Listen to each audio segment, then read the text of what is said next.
అలా మిగతా వాళ్ళకి కొంతమందికి లేదన్నా ఆయన చెప్పే ధైర్యం వెళ్ళలేదు ఉన్న ఎమ్మెల్యేలకి మినిస్టర్ అలా వైసీపీ వాళ్ళకి అలా ఉండేది. అసలు ఆయన కలవడానికే కుదిరేది కదంట మా తెలిసిన వాళ్ళు చెప్తూ ఉండేవాళ్ళు నాకు.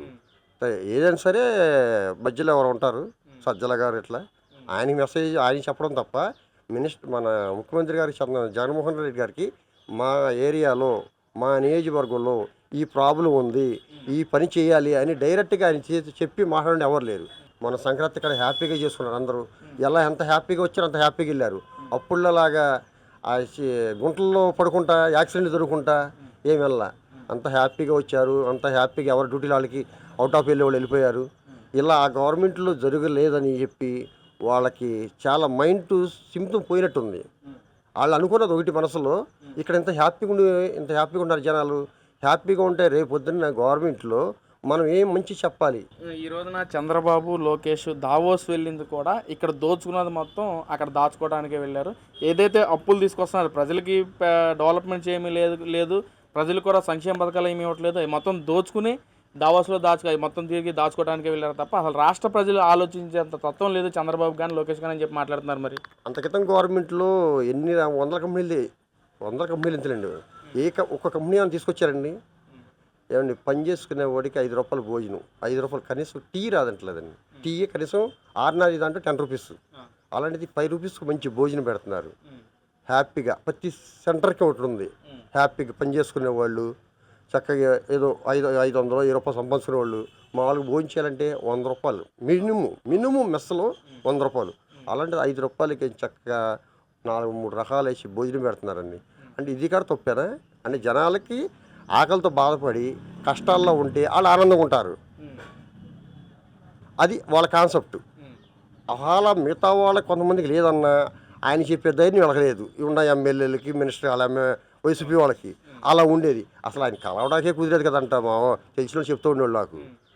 ఏదైనా సరే మధ్యలో ఎవరు ఉంటారు సజ్జల గారు ఇట్లా ఆయనకి మెసేజ్ ఆయన చెప్పడం తప్ప మన ముఖ్యమంత్రి గారికి జగన్మోహన్ రెడ్డి గారికి మా ఏరియాలో మా నియోజకవర్గంలో ఈ ప్రాబ్లం ఉంది, ఈ పని చేయాలి అని డైరెక్ట్గా ఆయన చెప్పి మాట్లాడిన ఎవరు లేరు.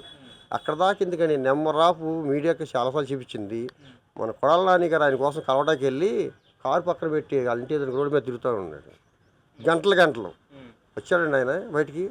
మన ఆయన మినిస్టర్ చేశాడు ఆయన. ఈ 19 నెలల కాలంలో ప్రజలందరూ సంతోషంగా ఉన్నారంటారండి. అయితే చాలా హ్యాపీగా ఉన్నారండి. ఉన్న దానిలో హ్యాపీగా ఉంటున్నారు.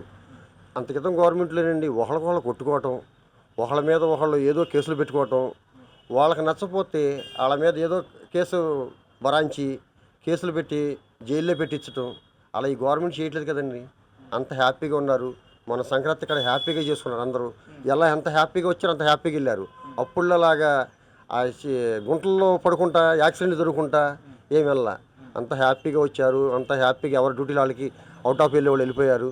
ఇలా ఆ గవర్నమెంట్లో జరగలేదని చెప్పి వాళ్ళకి చాలా మైండ్ సిమ్తం పోయినట్టుంది. వాళ్ళు అనుకున్నది ఒకటి మనసులో, ఇక్కడ ఇంత హ్యాపీగా ఉన్నారు జనాలు. హ్యాపీగా ఉంటే రేపు పొద్దున్న గవర్నమెంట్లో మనం ఏం మంచి చెప్పాలి. చెప్పడానికి వాళ్ళ దగ్గర అసలు ఏదన్నా కనీసం వాళ్ళు గ్యారంటీ చెప్పడానికి లేదు, ఏదైనా హామీ ఇవ్వడానికి లేదు. అన్నీ చేసేస్తాను. ఇంకా వాళ్ళు వచ్చి ఏం చెప్తారు? ఇంకా వాళ్ళు చెప్పిన చేసినవి చెప్పడం తప్ప అది ఇక్కడ జరగలేని చెప్తారు. అందువల్ల వాళ్ళు మైండ్ సిమితం పోయి పాపం వాళ్ళు ఏం చెప్పాలో ఏం చేయాలో అర్థం కాక ఏదో ఒకటి మధ్యలో లేవనెత్తున్నారన్నమాట. హ్యాపీగా సంక్రాంతి హ్యాపీగా చేస్తున్నారు. అందరూ హ్యాపీగా ఉన్నారు. ఉన్న దానిలో హ్యాపీగా వాళ్ళ వ్యాపారాలు చేసుకుంటున్నారు. ఎవరికలదే. 2029 ఎవరు గెలుస్తారు? మీ అభిప్రాయం ఏంటన్నావు? ఓ పక్కన జగన్మోహన్ రెడ్డి గారు మేమే గెలుస్తాము, వచ్చాక ఎవరిని వదిలిపెట్టమని చెప్తున్నారు. ఓ పక్కన ఎండ కొట్టమే, మేము చేసిన మంచిగా ప్రజల్లో నమ్మితే మళ్ళీ మేమే గెలుస్తాము, ఎండ కొట్టమంటుంది. ఏం చెప్తారు? ఎవరు గెలుస్తారు? మీ అభిప్రాయం ఏంటి అసలు?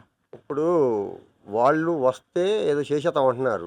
అసలు ఏం అధికారం లేకుండానే ఏమన్నీ చేసేవాళ్ళు అలా మాట్లాడరు జనరల్గా. వాళ్ళు ఏదంటారే కాళ్ళు చేతులు లేని వాళ్ళు కూర్చుని నేను లేచాను మనిషిని కానీ ఆడి కాళ్ళు నెలలు ఎత్తురండి. అలాగే అధికారం లేకుండా అధికారం మొత్తం ఎలా అనుకుంటారు? నువ్వు అధికారంలో ఉంటే కనీసం 50% అని వచ్చాయిగా నీకు సీట్లు. నీకు అంతకత వచ్చిన దాంట్లో సహనం వచ్చాయిగా. నీకు 11 సీట్లు వచ్చినాయి అంటే నువ్వు ఎంత మంచిగా పరిపాలించావు అనేది రాష్ట్రాన్ని అనేది జనాలు నీకు అర్థం చేయేలాగా నీకు ఓట్లేశారు. వాళ్ళు వచ్చేది లేదు. ఎందుకండి ఇప్పుడు రాష్ట్రానికి ఏం చేయాలో ప్రతి ఒక్కటి కూటమి ప్రభుత్వం ఒక మాట మీద ఒక వేలో చక్కగా చేస్తున్నారు. ఇంక వాడు వచ్చి ఏం చేస్తాడు? అప్పుడు మిగతా వాళ్ళు ఎవరన్నా ఉన్న ఎమ్మెల్యేలు ఒకళ్ళిద్దరు మంచి ఉండి చేద్దామన్నా ఆయన చెప్పని చేయడానికి లేదు ఇక్కడ. అసలు ఏదైనా సరే చెప్తేనే. సొంత డిసిషన్ తీసుకునే ఎమ్మెల్యే లేడు, మినిస్టర్ లేడు. నేను అందరం చూసాం కదా. ఇప్పుడు ఈ గవర్నమెంట్లో అలా కాదు, ఏది చేయాలనుకుంటారో అంతే. రాంగ్ చేస్తే చంద్రబాబు నాయుడు ఒప్పుకోడండి. మీరేమో 2 సీట్లు వస్తే గొప్ప అని మీరు అంటున్నారు, కానీ వైసీపీ వాళ్ళు కానీ ముఖ్యంగా జగన్మోహన్ రెడ్డి గారు కూడా మాట్లాడుతూ అసలు మాకు 175 వద్దు, మ్యాజిక్ ఫిగర్ 88 దాటితే ఎవరిని వదిలిపెట్టడం, వచ్చాక ఒక్కొక్కటి రఫా ఆడిస్తామని చెప్పి కూడా మాట్లాడుతున్నారు.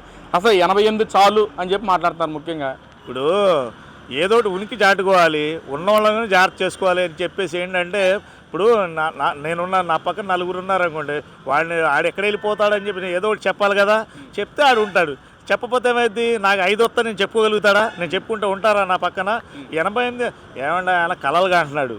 ఇక నేను చెప్తున్నా, ఇంకో 10 సంవత్సరాలు కూడా శ్రీ నారా చంద్రబాబు నాయుడు తెలుగుదేశం పార్టీ ప్రభుత్వంలో ఉంటుంది తప్ప వైఎస్ఆర్సీపీ పప్పులు ఏమడకో. రపా అని చెప్పి నువ్వు రపా అన్నావు, వాళ్ళందరూ పాపం వెళ్ళి జైల్లో కూర్చొని ఎరగ దెబ్బలు తింటున్నారు. చట్టం తన పని తను చేసుకెళ్తుంది. అంతే చంద్రబాబు నాయుడు వెళ్ళి కొట్టమనట్లా. చట్టం ఏం చేస్తుందంటే తన పని తను చేసుకెళ్తుంది. అనిత గారు, హోంమంత్రి అనిత గారు ఒకటే అన్నారు, తప్పు జరిగితే మీరు శిక్షించండి. మీ పద్ధతులు ఏంటంటే ఏదైతే మన ఇది ఉంటుందో దాని మూలంగా చేసుకెళ్ళిపోయిందే తప్ప గవర్నమెంట్ ద్వారా చేయమనట్లా. తప్పు చేస్తే శిక్షించండి అంటుంది డైరెక్ట్గా. అంతే నేను చెప్పాల్సి, ఆ మాట ఆగింది, సారీ. అది తప్పు చేస్తే మాత్రం శిక్షించండి, అది ఎంత పెద్దటోనైనా ఉపేక్షించరాదని చెప్పి అనిత గారు డైరెక్ట్గా చెప్తున్నారు. ఫైనల్గా అయితే ఈ ప్రభుత్వంలో అందరూ సంతోషంగా ఉన్నారమ్మా, రైతులు కానీ సామాన్య ప్రజలు కానీ పనులు దొరుకుతున్నాయి అంటారు. ఎస్ సార్, అందరికీ పనులు దొరుకుతున్నాయి. ప్లస్ ఇంకోటి ఏంటంటే దేవుడి వల్ల ఈసారి మాకు దగ్గర 36 బస్తాలే. పోయినసారి నాకు 31, 32 బస్తాలే. ఈసారి ఇంకా దేవుడు మా మౌన్ చూసి శ్రీ నారా చంద్రబాబు నాయుడు గారి వల్ల దూరదృష్టి వల్ల, అదే ఎమ్మెల్యే బోడే ప్రసాద్ గారు చొరవతో ఈ కాలువలు పుడుకలు తీయటం వల్ల 36 బస్తాలైంది. మా ఊళ్ళో చాలా. ఎన్ని రోజులు పడి అన్న మీకు? నాకు ఓన్లీ 4 అవర్స్లో పండి సార్, నాట్ 24 అవర్స్, ఓన్లీ 4 అవర్స్లో. నేను ఇలా వేసాను, 4 గంటలు ఇంటికి వచ్చి పడుకున్న, 4 గంటలు చూస్తే అకౌంట్లో డబ్బులు ఉన్నాయి. మరి పోయిన వైఎస్ఆర్సీపీ పాలన ఏంటి సార్, 2 రోజులకో 3 రోజులకో లేకపోతే నెలకు కూడా ఇచ్చిన దాఖలాలు ఉన్నాయి. 4 గంటలో 24 గంటల డబ్బులు ఇచ్చేవాడు ఎవడండి బాబు? అంతకంటే మగవాడు ఎవరు ఉన్నారండి? ఆ క్రెడిట్ మాత్రం నారా చంద్రబాబు నాయుడు గారికి దిగుతాయి. ఎందుకంటే 4 గంటలు 2 గంటలు డబ్బులు పడుతుంది, నాటే జోక్ అండి.